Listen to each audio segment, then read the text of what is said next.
हाँ तो प्यारे विद्यार्थियों, अपन ने देख लिए थे पार्ट 10 तक, जिसमें फर्स्ट पार्ट में 1 से 5 तक, सेकंड पार्ट में अपने 6 से 10 तक, और थर्ड पार्ट में क्या रहा था 11 से 15 तक क्वेश्चन। अब नेक्स्ट पार्ट अपना जो चलेगा वो पार्ट है फोर्थ पार्ट, और फोर्थ पार्ट में अपन क्वेश्चन देखेंगे कहाँ से 16 से 20 तक के क्वेश्चन। तो इनमें आपको समझ में आ रहा होगा, क्योंकि अब एग्ज़ाम भी निकट है तो कंटिन्यू स्टडी होना भी जरूरी है। मैं जैसे जैसे आपको क्वेश्चन दे रहा हूँ, प्लीज़ आप एक बार इनको देखिए, सोल्व करें, और नहीं समझ में आता है तो मेरे कमेंट में डालें। अब क्वेश्चन के बारे में बात करते हैं अपन। 16वां क्वेश्चन जो बड़ा है, बहुत ही अच्छा क्वेश्चन है ये भी। तो देख रहे हैं के ऐसे मान ज्ञात कीजिए जिसके ये समीकरण x² + 5kx + 16 बराबर 0 के मूल वास्तविक नहीं है। वास्तविक नहीं है, देखो इसमें 3 कंडीशंस बनती है, वास्तविक नहीं है तो उस कंडीशन के अकॉर्डिंग देखेंगे। पहले इस समीकरण की बात करते हैं। ये कौन सा समीकरण है? ये जो समीकरण दिया हुआ है अपने पास x² + 5kx + 16 बराबर 0 एक द्विघात समीकरण है। द्विघात समीकरण के अधिक से अधिक 2 मूल हो सकते हैं। ठीक है, तो पहले क्वेश्चन देते हैं अपन। जो अपना समीकरण दिया हुआ था वो है x² + 5kx + 16 बराबर 0। ये समीकरण दिया हुआ था। अब इसकी तुलना करते हैं। तुलना करने के लिए देखो यहाँ से लिखेंगे ax² + 5ax² + bx + c बराबर 0 से समीकरण की तुलना करने पर। अब समीकरण की तुलना करने पर देखो यहाँ पे x² है, इसके साथ में a है, यहाँ पे अचर पद होगा। ऐसे x के साथ में अचर पद 5k है, इसमें b है। नेक्स्ट देखते हैं c का मान 16 बराबर में 0, ऐसे इसके बराबर में 0, ऐसे इसकी तुलना की जाती है। अब यहाँ से a का मान x² दिया है, गुणा में 1 होता है, मल्टीप्लाई में 1 मानते, तो यहाँ से a का मान हो गया 1।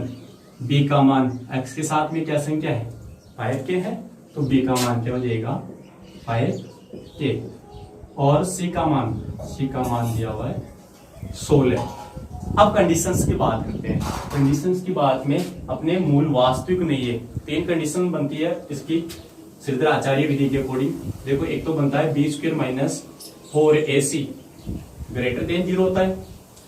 एक होता है अपने b² - 4ac बराबर 0 होता है। एक हो गया b² - 4ac less than 0। 3 condition है। फर्स्ट जो condition b² - 4ac greater than 0 है, इसका मतलब है इसके मूल वास्तविक होंगे और भिन्न प्राप्त होंगे, अलग अलग होगा। x का मान जैसे मान लो 2 आ गया तो एक दूसरा मान 3 हो सकता, 5 हो सकता, कुछ भी हो सकता है। ऐसे b² - 4ac बराबर 0।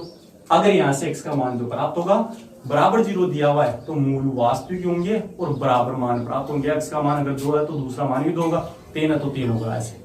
ठीक है, नेक्स्ट है b² - 4ac less than 0। Less than 0 में इसका कोई वास्तविक मूल नहीं होता है। तो देखो यहाँ पे भी प्रश्न में दिया हुआ है कि मूल वास्तविक नहीं है, इस कंडीशन से सोल्व करेंगे। तो यहाँ से x का मान सोल्व करने के लिए देखो k का मान ज्ञात करेंगे। तो पहले लेते हैं अपन ये वाली समीकरण b² - 4ac लेस देन 0 के मूल वास्तविक नहीं, इसलिए तो यहाँ से ले लेंगे, इसको d बराबर मान लेते हैं। d बराबर b² - 4ac। ठीक है, अब b का मान क्या है? b का मान क्या दिया हुआ है प्यारे विद्यार्थियों? b का मान 5k, तो यहाँ रख देंगे d ऐसे का ऐसे, b का मान रख देंगे 5k इसका होल स्क्वायर -4 इंटू a का मान क्या है? a का मान 1 दिया हुआ है, तो यहाँ रखेंगे 1 इंटू c का मान क्या दिया हुआ है? c का मान 16। अब इसको सोल्व करेंगे तो यहाँ से d बराबर हो जाएगा 5 का वर्ग हो गया 25, k का वर्ग k² माइनस 16 को 4 से गुणा करेंगे 100 चौक 64, 1 से भी गुणा करेंगे 64 को 64 ही आएगा। तो ये आ गया d का मान 25k² माइनस 64। अब रखेंगे मूल वास्तविक नहीं है, तो यहाँ पे देखो b² - 4ac लेस देन 0 वास्तविक नहीं है, तो इसके बराबर भी ऐसे बनाएंगे। तो देखो यहाँ से बन जाएगा 25k² माइनस 64 लेस देन 0। अब सोल्व करते हैं आगे। देखो यहाँ से बन जाएगा कि के स्क्वायर लेस देन माइनस के 64 इधर आएंगे तो क्या हो जाएगा प्लस के 64। यहाँ से के स्क्वायर ऐसे कैसे, लेस देन ऐसे कैसे, 64 भी ऐसे कैसे, और 25 के स्क्वायर की गुणा की संख्या है, गुणा की संख्या कहाँ चली जाती है भाग में। ठीक है, अब यहाँ से स्क्वायर हटाएंगे तो इधर क्या लग जाएगा रूट लग जाएगा। तो यहाँ से के लेस देन प्लस माइनस का चिन्ह भी लगेगा श्रीधराचार्य विधि के अकॉर्डिंग, और रूट में हो जाएगा 64/25 इस प्रकार हो जाएगा। अब देखो यहाँ से इसका वर्गमूल निकालते हैं तो के लेस देन प्लस माइनस 64 का वर्गमूल 8 होता है और 25 का वर्गमूल 5, तो ये के का मान आ गया अपने पास प्लस माइनस के 8/5। तो देखो इसमें दो कंडीशन चलती है, कितनी कंडीशन बनेगी, दो कंडीशन। देखो यहाँ से हो जाएगा के का मान एक तो प्लस के 8/5, ये तो फर्स्ट कंडीशन हो गई। सेकंड कंडीशन की बात करते हैं। सेकंड कंडीशन में चलेगा के लेस देन माइनस के 8/5। अब ये प्रूव करना है कि ये सत्य है कि नहीं। तो देखो यहाँ से अपने पास समीकरण दिया हुआ था d बराबर 25 के स्क्वायर माइनस 64।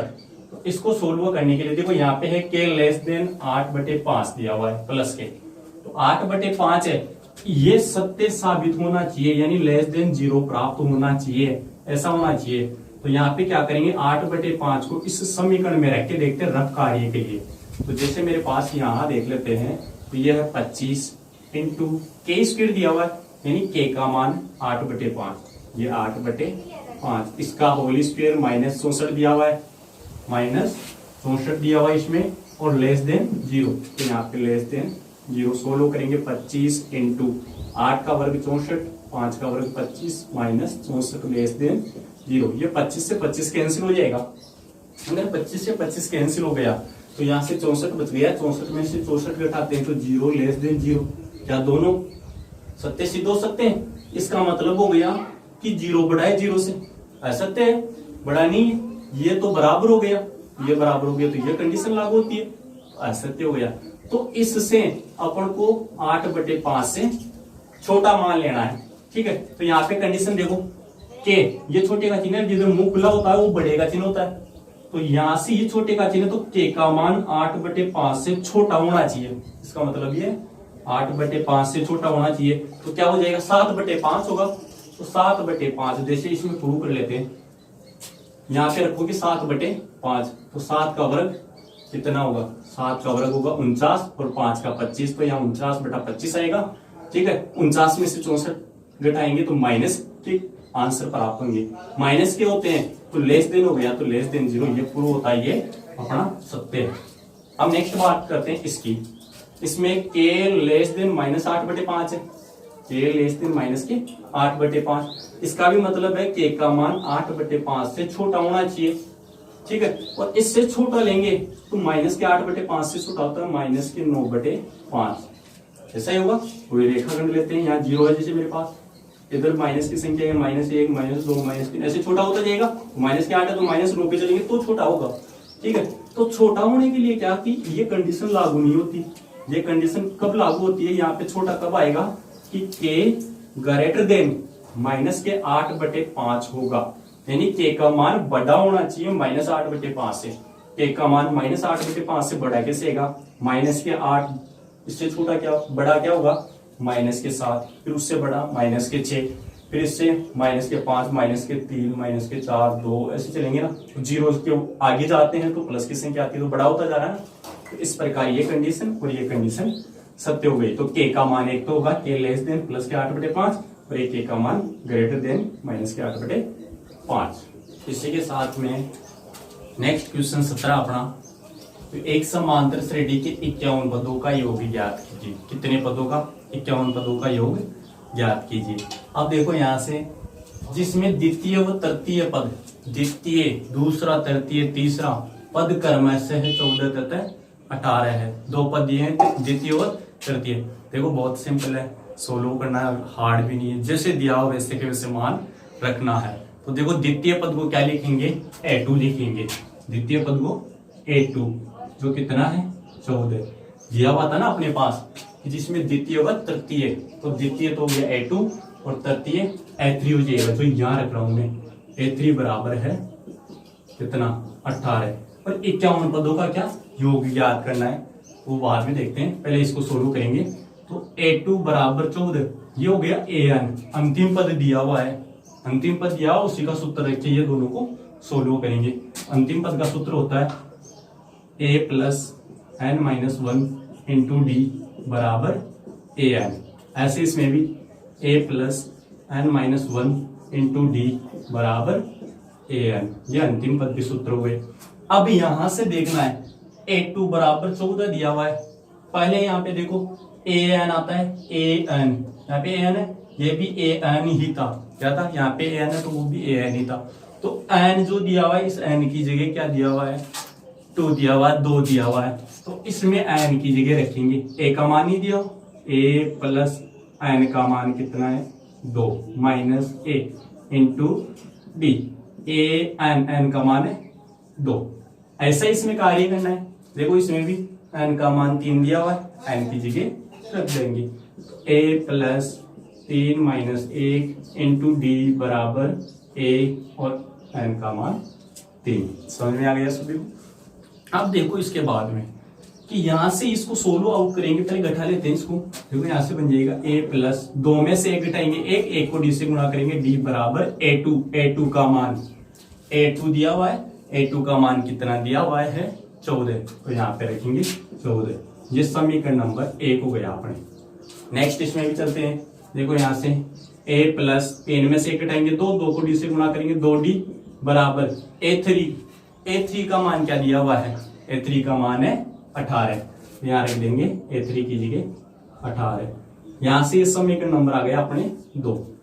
अब देखो समीकरण 1 और 2 से सोल्व करेंगे, इसमें A और D का मान चाहिए, A और D का मान आ जाता है तो अपन 51 पदों का योग ज्ञात कर सकते हैं। देखो यहाँ से समीकरण 2 में से 1 को उठाते हैं, यहाँ लिखेंगे समीकरण 2 में से समीकरण 1 को घटाने पर देखो समीकरण 2 क्या है, A plus 2D is equal to 18 दिया हुआ है, और समीकरण 1 क्या दिया हुआ है, A plus D is equal to 14। देखो घटाने के लिए क्या किया जाता है, घटाने के लिए इनके चिन्ह चेंज किए जाते हैं। देखो ये प्लस का है, किसका हो जाएगा माइनस का, ये प्लस का है, ये किसका हो जाएगा माइनस का, इसको भी प्लस का मानते तो ये क्या है माइनस। अब माइनस का A और ये प्लस का है, ये तो कैंसिल हो गए, दोनों कैंसिल हो गए। नेक्स्ट देखते हैं, ये प्लस के 2D है और ये माइनस का 1D है, ठीक है। प्लस के 2D में से माइनस का 1D घटा देंगे तो 1D बचेगा, यानी D बच जाएगा। ऐसे 18 में से 14 सब्ट्रैक्ट कर देंगे, तो यहाँ 18 में से 14 घटा देते हैं, तो यहाँ से अपने पास बचता है 4। ये बच गया D का मान, इसका मान आ गया D का मान।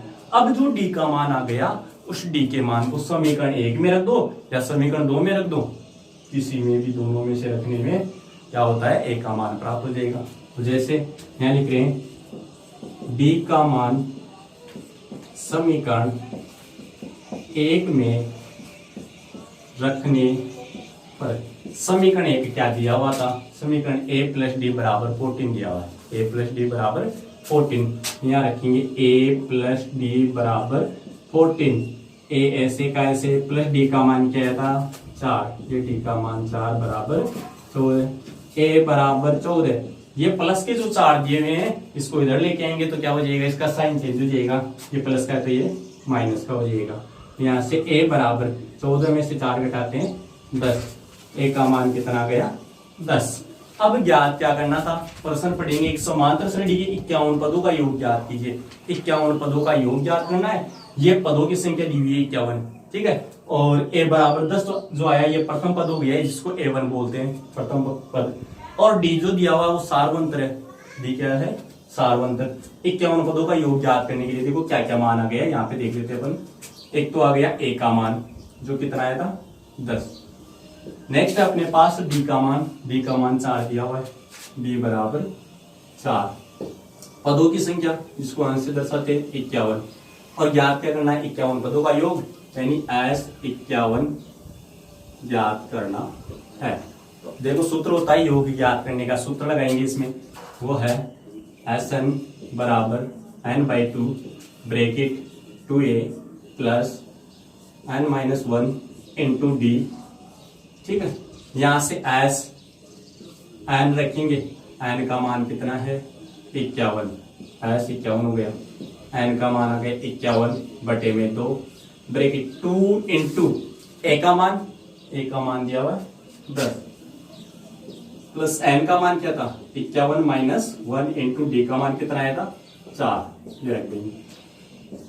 यहां से एस 51 तो ऐसे का ऐसे रहेगा, बराबर में 51/2 ऐसे का ऐसे रहेगा। इसको सोल्व करते हैं, 10 को 2 से गुणा करेंगे, 10 2 20 प्लस 51 में से 1 घटा दो, कितना हो जाएगा 50 इंटू 4, इस प्रकार आ जाएगा।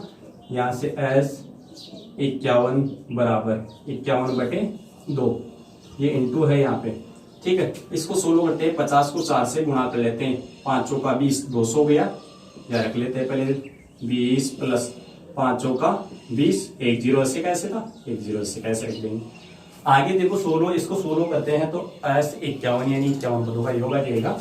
तो यहाँ से एस 51 बराबर ये 51/2 ऐसे का ऐसे इंटू, इन दोनों को ऐड कर देंगे, 200 में 20 ऐड करते हैं, 220, 2 से कैंसिल, 2 एकम 2, 2 एकम 2, 2 एकम 2 0, 110 आ गया 110।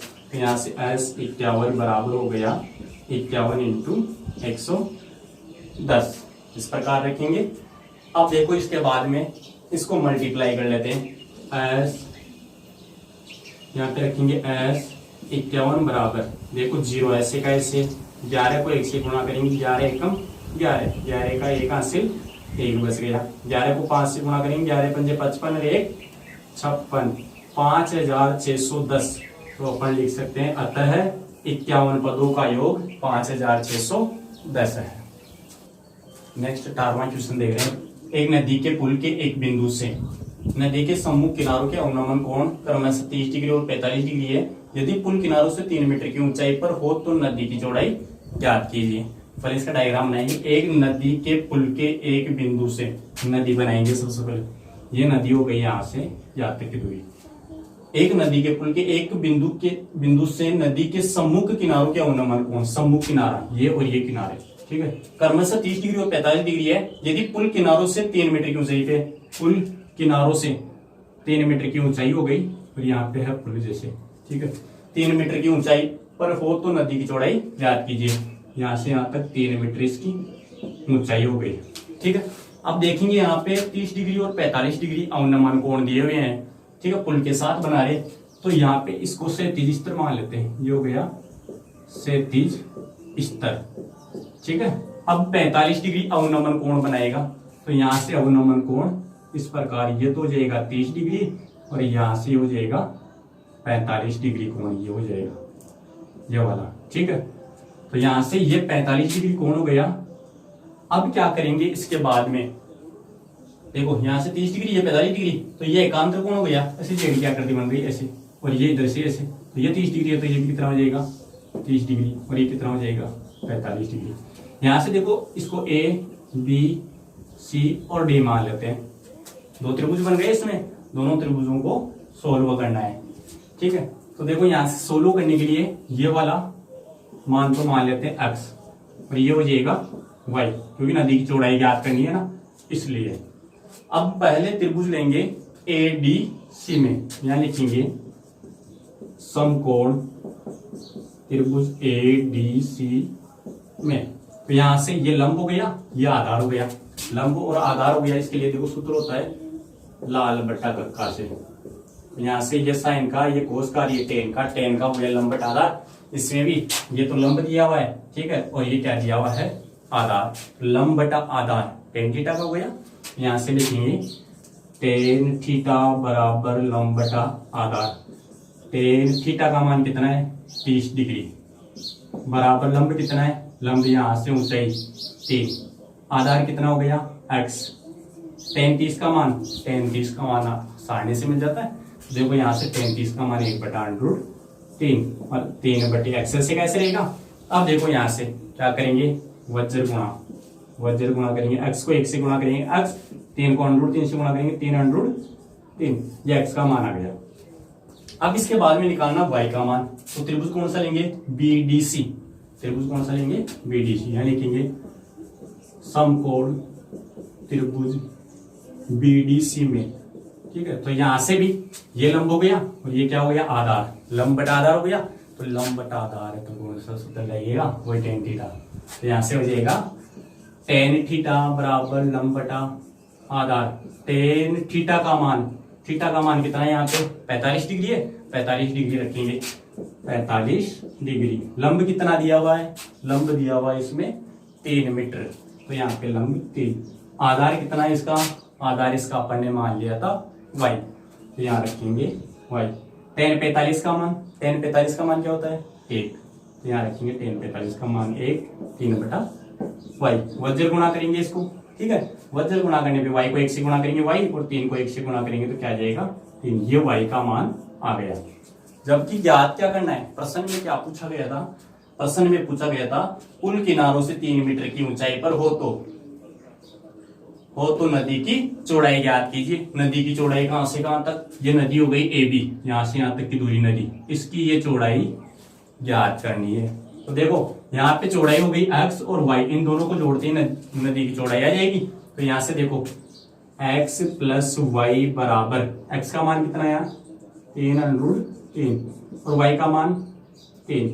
तो यहां से देखो x और y को जोड़ने पे AB हो गया। तो यहां रख देंगे AB बराबर, यहां से 3 कॉमन आ जाएगा और यहाँ क्या रह जाएगा, √3 प्लस 3 कॉमन ले लिया 1। तो ये नदी की चौड़ाई आ गई, ठीक है। आप लिख सकते हो यहाँ से, अतः नदी की चौड़ाई बराबर 3 √3 प्लस 1 मीटर।